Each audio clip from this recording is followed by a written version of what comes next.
If you have listened to me for a long time, you know I just adore Tim Scott.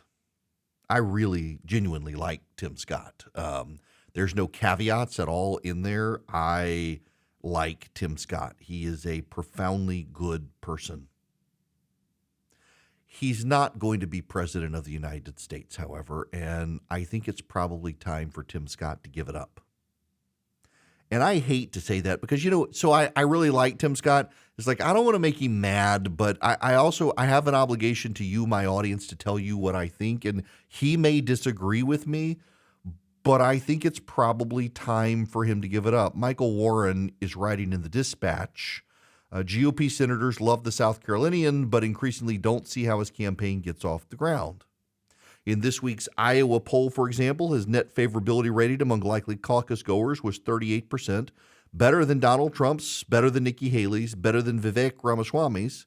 His job over the next 75 days, according to his campaign, is to convince Iowa voters who like him that they should caucus for him. He's got a lot of ground to make up because Trump averages 43 points in the Hawkeye state. As well-liked as Scott is in Iowa, he's arguably even more popular in the Senate. In conversations with the Dispatch, a number of his Republican colleagues there were effusive in their praise. To Senator Ted Cruz of Texas, Scott is a great guy and a good friend. To Rick Scott, he's a smart guy. Tommy Tuberville of Alabama labels him a good guy, and Pete Ricketts of Nebraska thinks he's a great guy. But while Republican senators love him, many are beginning gently, with plenty of love, to suggest that Scott's path to the White House isn't viable. Here's what struck me about Tim Scott when he came to the gathering in Atlanta. One, he wears his faith on his sleeve probably more than anyone other than Mike Pence. He's explicitly a faithful Christian who loves the Lord and loves this country. He has the most optimistic message of any of the candidates running.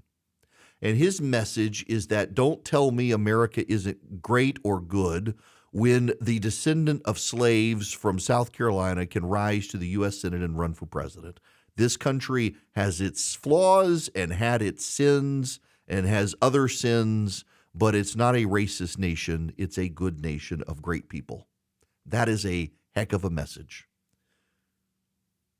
But what also stood out to me, the number of people in the crowd at the gathering who came up to me in the breaks said how much they loved Tim Scott, but they couldn't vote for him because he's just too nice.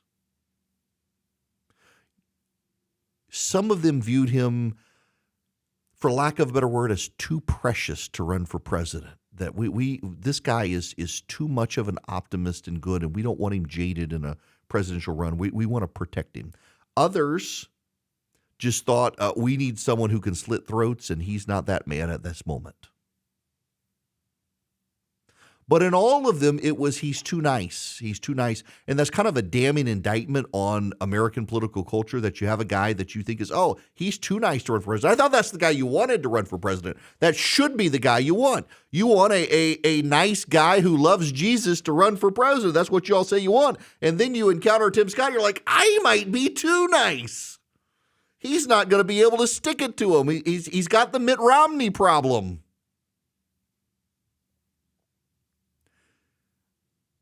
I think it's time for Tim Scott to suspend his campaign. I don't like saying that because I like him, and there was a moment he started going up in Iowa in the polling early on when his message seemed to translate, but it got overshadowed by other events, and he hasn't been able to recapture momentum. You know, it's fair to say Ron DeSantis hasn't recaptured momentum either. The wind is completely out of Ron DeSantis' sails, and his campaign gets very upset with me for saying that, and the people who love him get upset with me for saying that, but he has shown no upward momentum anywhere in a while. But he's still polling in double digits, and Tim Scott never will. DeSantis has a better shot at getting wind back in his sails than Tim Scott does. Here's my thinking on the 2024 Republican primary. It's Donald Trump's to lose, and he might lose it. Events change things. A lightning bolt, a bad jury verdict, a health issue, he's old, could change things. God could intervene, or a judge could intervene, or health could intervene, bankruptcy could intervene. External forces at this point are the only thing that'll stop Trump, though. Otherwise, it's going to be the Republican nominee. The only other viable candidates are Nikki Haley and Ron DeSantis. Ron DeSantis is in double digits. Nikki Haley is surging into double digits. She's now in second place behind Trump in New Hampshire. She's now in second place behind Trump in South Carolina. She's starting to erode Ron DeSantis' lead. She has taken out Tim Scott in their home state. He's from South Carolina as well. And everywhere Nikki Haley's on the ballot, Tim Scott's on the ballot, and she's outpacing him. Ron DeSantis still is ahead of Nikki Haley in Iowa in the polling averages, but she's eating into that as well. But here's, in my mind, you can disagree with me, but this is how I see it. I love Nikki Haley as well. Nikki Haley's, I've known her longer than any of these people running other than Mike Pence. She and her husband are good friends. My daughter and I went to her campaign launch. I like Nikki Haley. When Mike Pence, when the dust settles on his departure, I suspect Nikki Haley gets his voters. And that's going to put her above DeSantis in some places. Maybe not, but I think she probably will. But Mike Pence didn't have significant voters, which is why he's dropping out. I think DeSantis' voters are more likely to go to Donald Trump than anyone else in the race. Therefore, Nikki Haley builds a coalition of non-Trump voters in the GOP, and DeSantis builds a coalition of Trump and non-Trump voters in the GOP, which makes DeSantis more viable as the nominee than Haley because many of DeSantis' voters would go to Trump if he dropped out. Many of Haley's supporters would go to someone, including DeSantis. If she dropped out, they wouldn't go to Trump. That gives DeSantis an advantage. But right now, neither of them benefit the other from dropping out, and neither of them benefit the other from staying in. It's kind of status quo. It's stagnant. And Donald Trump leads until external events change things, except if everybody does get out and they don't have to share a stage with Chris Christie and they don't have to share a stage with Tim Scott or Asa Hutchinson or Doug Burgum. I mean, let's be honest, Ramaswamy's not going anywhere. His job is to be Trump's turd in the punch bowl in the primary and go after anyone who dares to go after Donald Trump. That's his whole – he's not – you need to understand Vivek Ramaswamy is not running to win the presidency. Vivek Ramaswamy is running to suck up to Donald Trump. That's it. He has no viable path to the nomination, but thinks he can block other people from getting the nomination and benefit Trump. And that's what he's doing. That's why he's doing it.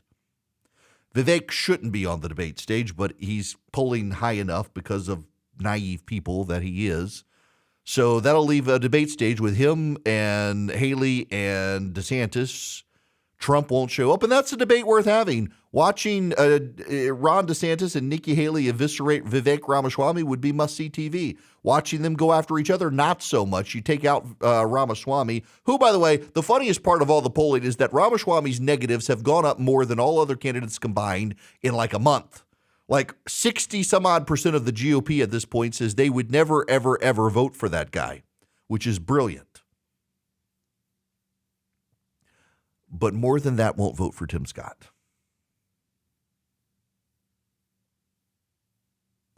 Tim Scott doesn't have a path. His super PAC has suspended its ad campaign. His campaign's struggling, pulling in the money. I like Tim Scott so much, I don't like being honest. Because I don't want to hurt his feelings. He gave it his all. He's a good guy. But he needs to go the path of Mike Pence and step aside. He's not going to be able to go in on Iowa and visit all 99 counties and have an impact. There are too many external forces that are competing against him. He's got too many other candidates competing against him. He's got too many other headlines competing against him. He's a nice guy. He's going back to Iowa. He's going to do a series of town halls. He's going to do roundtables. He's going to jumpstart his campaign. Iowa's socially conservative. There are a lot of Christians. He's going all in. But only 7% of respondents in the Ann Selzer poll this week, the gold standard for Iowa polling, list him as first choice. Second choice is what matters. Second choice is what matters. But in second choice, it doesn't help him in second choice either. He's 6th in the polling average in New Hampshire, 4th in the polling average in South Carolina. Tim Scott needs to step aside in the race. This is a three-way race between Trump, DeSantis, and Haley at this point. And barely DeSantis and Haley, frankly, when you look at the polling for Trump. But the only way to really shake up the dynamic of the race is for the other people to go on and step out, because the dynamic of the race is not going to shake up when that many people are sharing the stage together. And it's just hard to tell a guy you like that much, whose message you like that much, that there is no viable path forward for him in the race. But I've done this a long enough time. I see the way it's shaping up. There's not a viable path for him to be the presidential candidate. But there are viable paths if the race consolidates for other people not named Trump. And I think it's time for Tim Scott to clear the field along with Mike Pence and let the race shake up and consolidate with their departures. Asa Hutchinson and Doug Burgum, they're not really even factors. But I love Tim Scott. Godspeed to Tim Scott. But it's time to end that campaign for president.